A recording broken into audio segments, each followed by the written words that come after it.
कथित एनकाउंटर को आतंकियों नक्सली के एनकाउंटर से जोड़कर पेश कर रहे हैं। लालू यादव की पार्टी के विधायक भाई वीरेंद्र भी कुछ ऐसी ही जुबान बोल रहे हैं। मांझी और भाई वीरेंद्र को बताना चाहिए कि अब भरत तिवारी आतंकी था या नक्सली। क्या भरत तिवारी से नफरत की वजह भरत तिवारी की जाति है जो मांझी और भाई वीरेंद्र को सूट नहीं करता। हालांकि दलितों के नेता राजेश राम से लेकर चिराग पासवान की पार्टी ने भी भरत तिवारी के एनकाउंटर पर सवाल उठाए। गोलियां कम है मेरे पास। भरत तिवारी अपने देश अपनी माटी के लिए कुर्बानी को तैयार रहता था। उसने समाज के हर वर्ग की आवाज उठाई। बस एक ही गलती थी कि वो बिहार के लापरवाह सिस्टम से लड़ने को ठानी थी। तो वहीं से स्टार्ट हो जाएगा, कहीं से भी। मैं किसी भी कार्य में, सब तो समाज के ही कार्य में हूँ, समाज के विकास में। और समाज का विकास होता है तो देश का विकास होता है, अपने देश का जो है विकास होता है। कहीं भी छोटा छोटा प्रयास और छोटी छोटी समस्याएं को दूर करते करते और छोटे छोटे विकास को करते करते एक दिन बड़ा विकास होते जाता है। भरत तिवारी समाज के हर वर्ग के लिए मानो हीरो था। दलित, पिछड़ा, अगड़ा किसी की भी समस्या हो, भरत तिवारी उसकी परेशानी को दूर करने के लिए सबसे आगे खड़ा रहता। उसे मानो भनक लग गई थी कि बिहार के इस सिस्टम को उसकी ये लड़ाई रास नहीं आएगी और वो मारा जाएगा। इस त्याग बलिदान के बाद मेरे इस शरीर को दान कर दिया जाए।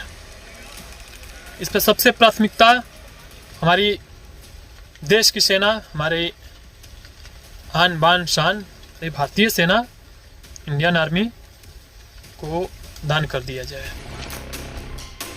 और हुआ भी यही।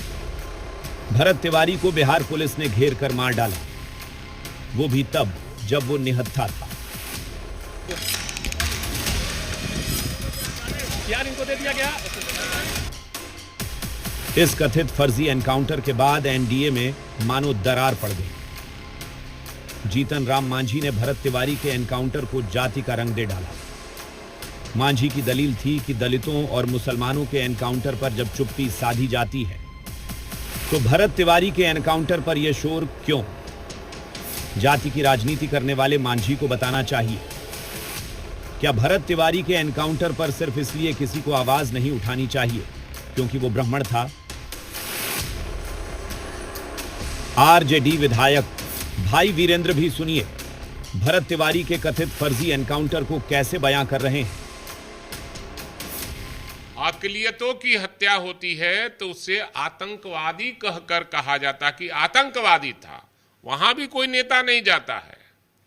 और जब दलित परिवार के लोगों की हत्या होती है, इनकाउंटर होता है, तो उसको नक्सल से जोड़कर दिखाया जाता है। इनकाउंटर का, मैं फेक इनकाउंटर का विरोधी हूं और उसकी न्यायिक जांच होनी चाहिए, लेकिन खास लोग की जब हत्या होती है तो उसको राजनीतिक रूप दिया जाता है और कहा जाता है कि इसको शहीद का दर्जा मिलना चाहिए। मांझी और भाई वीरेंद्र भरत तिवारी के एनकाउंटर को नक्सली और आतंकवादियों के एनकाउंटर से जोड़कर देख रहे हैं। सोचिए ब्राह्मण समाज को लेकर यह किस कदर जहर है। दलितों की राजनीति करने वाले भी इस एनकाउंटर पर दो धड़ों में बंट गए हैं। एक ओर जीतन राम मांझी संवेदनहीनता है तो दूसरी ओर चिराग पासवान की पार्टी की सांसद शांभवी चौधरी बेबाकी से कह रही है कि बिहार पुलिस ने गलत किया, भरत तिवारी के साथ अन्याय हुआ।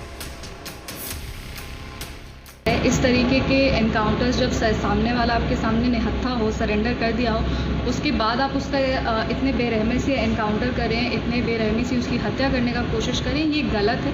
हमारे माननीय मुख्यमंत्री श्री सम्राट चौधरी जी के संज्ञान में वो जैसे आया है, 3 पुलिस वाले भी निलंबित हो चुके हैं। कांग्रेस के दलित नेता राजेश राम भी भरत तिवारी एनकाउंटर को हत्या बता रहे हैं। सरकार ने तब ये संज्ञान में लेगी, वेट करेगी। यदि आप जांच के, न्यायिक जांच के आपने आदेश दिया था तो वो पहले हो जानी चाहिए थे। उसके बाद पूरी आंदोलित हो गई भरत तिवारी के मामले में, तब ये प्रेशर में आए हैं। तब 7 दिन बाद, जैसा कि आप बोल रहे हैं, एसपी गए हैं। जबकि नीतीश कुमार की पार्टी जेडीयू भी साफ साफ लहजे में कह रही है कि कानून के रक्षक भक्षक नहीं बन सकते, दोषियों पर सख्त कार्रवाई होगी। हमारे जो मुख्यमंत्री हैं उन्होंने कहा है कि अपराधी कोई भी हो, चाहे वह प्रशासन हो या आम व्यक्ति हो, किसी को भी छोड़ा नहीं जाए, क्योंकि ये साफ दिखता है ये घटना, ये एनकाउंटर नहीं हत्या है। और जांच की जो टीम बनाई गई है, पूर्व न्यायाधीश की जो टीम है उनके अधीन बनाया गया, और एसपी साहब इसी संदर्भ में गए भी हैं। एसपी साहब जो रिपोर्ट पेश करेंगे मुख्यमंत्री जी के पास में, और उसके तहत मैं फिर कह रही हूँ कि अपराधी कोई भी होगा बख्शा नहीं जाएगा, चाहे वो खाकी वर्दी वाला ही क्यों नहीं हो। भरत तिवारी एनकाउंटर पर पक्ष से लेकर विपक्ष तक एक सुर में बिहार पुलिस के खिलाफ है, लेकिन मांझी और भाई वीरेंद्र जैसे नेता हैं जो पूरे मामले को जातीय रंग देने पर तुले हुए हैं। ब्यूरो रिपोर्ट, जी मीडिया।